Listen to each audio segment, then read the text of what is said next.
आऊज़ु बिल्लाहि मिनश्शैतानिर्रजीम बिस्मिल्लाहिर्रहमानिर्रहीम। अस्सलाम वालेकुम दोस्तों, मैं हूं मोहसिन रज़ा और आप लोग देख रहे हैं 24/7 टीचर्स ऑनलाइन। दोस्तों, हमारी असेंबली लैंग्वेज एंड प्रोग्रामिंग की क्लास चल रही है और आज उस सीरीज़ का हमारा चौथा लेक्चर है। दोस्तों, आज की क्लास में हम लोग बात करने वाले हैं basic syntax of assembly language programming के हवाले से, और हम साथ ही ये भी देखेंगे कि असेंबली लैंग्वेज एंड प्रोग्रामिंग के अंदर हम लोग कमेंट्स कैसे एंटर करते हैं और कमेंट्स होते क्या हैं और ये असेंबली लैंग्वेज प्रोग्रामिंग के अंदर क्यों एंटर किए जाते हैं। दोस्तों, आज की क्लास शुरू करने से पहले हम लोग ये देख लेते हैं कि हमने अपनी पिछली क्लास के अंदर क्या चीज़ें कवर अप की थी।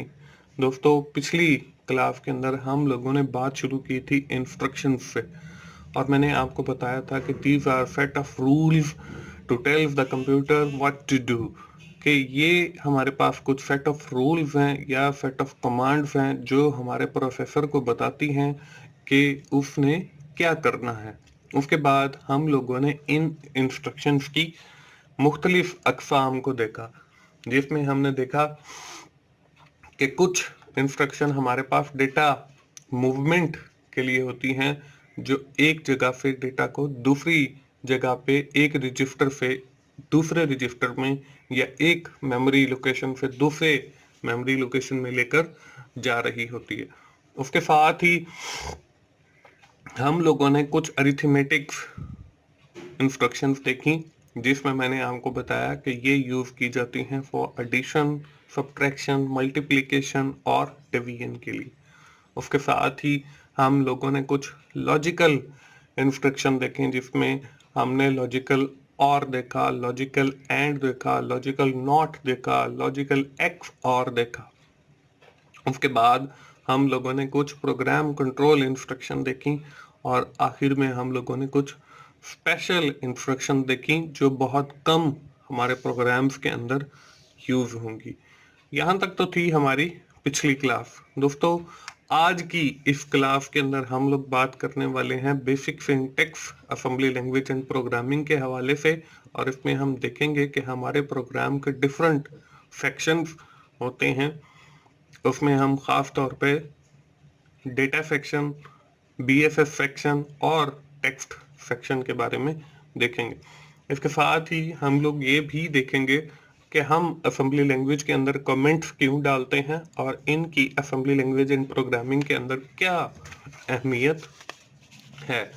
तो चलिए हम लोग सबसे पहले ये देख लेते हैं कि बेसिक सिंटैक्स से क्या मुराद है। दोस्तों, these are also set of rules that state how and in which order words and symbols must be used in particular computer language। कि ये भी हमारे पास कुछ सेट ऑफ रूल्स हैं जिसके जरिए हमें पता चलेगा कि हमने कैसे अपने असेंबली लैंग्वेज के प्रोग्राम लिखने हैं, किस ऑर्डर के अंदर लिखने हैं और कौन कौन से सिंबल्स जो हैं हमारे असेंबली लैंग्वेज प्रोग्राम्स के अंदर यूज होंगी। और कुछ सिंटैक्स जो है दोस्तों वो हम खुद से भी बनाएंगे, और अगले आइंदा आने वाली क्लास के अंदर मैं आपको बताऊंगा कि वो जो सिंटैक्स हम बनाएंगे these are rule of thumbs. ये रूल ऑफ थम्स होंगे जिनको हम पूरे अपने इस कोर्स के दौरान फॉलो अप करेंगे। उसको भी मैंने यूजर डिफाइन सिंटैक्स का नाम दिया है। जब हमारे प्रोग्राम शुरू होंगे तो प्रोग्राम शुरू होने से पहले हम एक सिंटैक्स बना लेंगे, और फिर हम अपना जब भी कोई प्रोग्राम लिखेंगे तो उन रूल्स ऑफ थंब को या उस सिंटैक्स को भी हम मद्देनजर रखेंगे, और वो जो हम सिंटैक्स बनाएंगे उसमें से भी काफ़ी सारी चीज़ें जो हैं वो हमारे जो स्टैंडर्ड सिंटैक्स है असेंबली लैंग्वेज एंड प्रोग्रामिंग का, उससे चीज़ें ली जाएंगी। ये तो हो गई सिंटैक्स की बात। दोस्तों, हमारा जो बेसिक सिंटैक्स है असेंबली लैंग्वेज प्रोग्राम का, उसको 3 हिस्सों के अंदर जो है वो डिवाइड किया जाता है। पहला जो हिस्सा है उसको हम डेटा सेक्शन कहते हैं। दूसरा जो हिस्सा है वो हमारा BSS सेक्शन है, और आखिरी जो हिस्सा है वो हमारा टेक्स्ट सेक्शन है।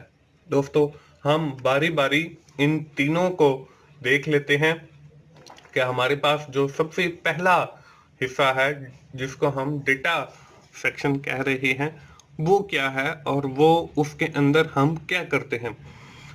The data section is used for declaring and initialized data or constant. This data does not change at run time.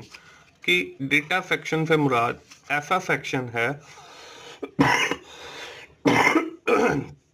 जिसके अंदर हम लोग हमारे जो प्रोग्राम के अंदर कांस्टेंट चीज़ें होंगी उनको हम डिक्लेयर करेंगे और उनको इनिशियलाइज करेंगे। दोस्तों हम अपने प्रोग्राम के अंदर जब भी डेटा सेक्शन को लिखेंगे तो वो हम लिखेंगे सेक्शन डॉट डेटा।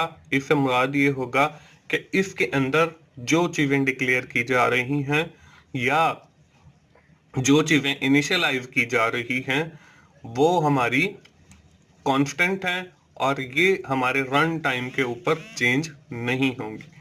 उसके बाद जो अगला सेक्शन है दोस्तों वो है BFF सेक्शन का। अब ये BFF सेक्शन क्या है? The BFF section is used for declaring variables.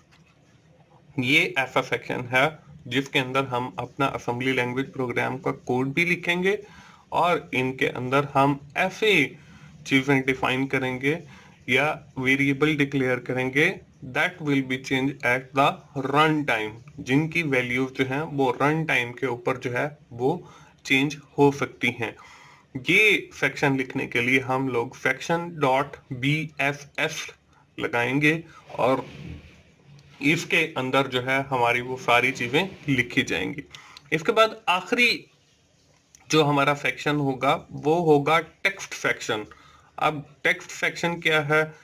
The section is used for keeping the actual code. इसके अंदर हम अपनी असेंबली लैंग्वेज एंड प्रोग्रामिंग का एक्चुअल कोड लिखेंगे। This section must begin with the declaration global start.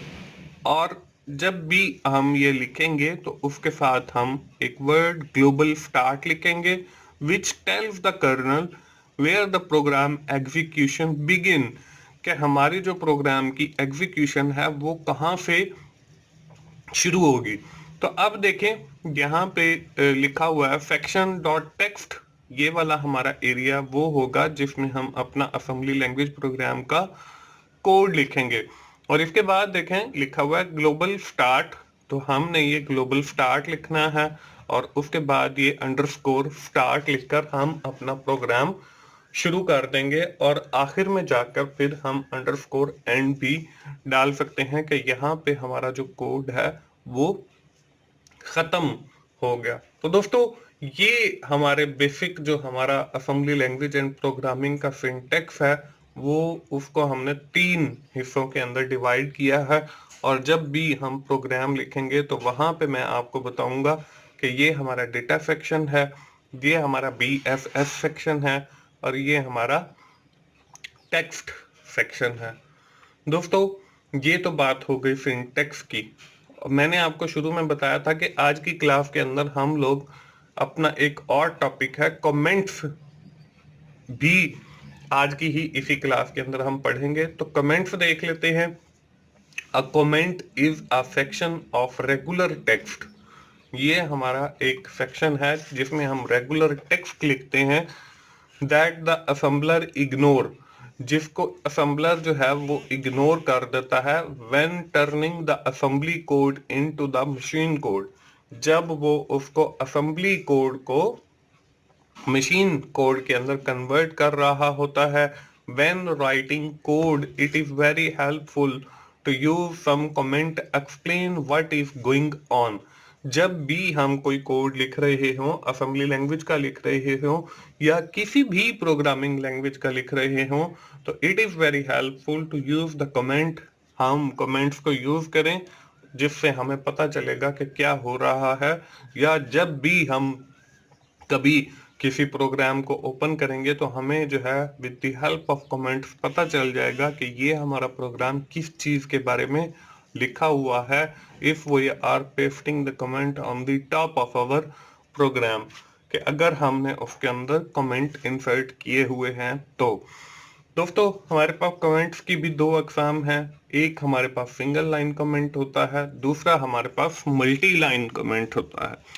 हम बारी बारी इन दोनों कमेंट्स को देख लेते हैं कि सिंगल लाइन कमेंट क्या होता है और मल्टी लाइन या डबल लाइन कमेंट क्या होता है। सबसे पहले सिंगल लाइन कमेंट्स हैं।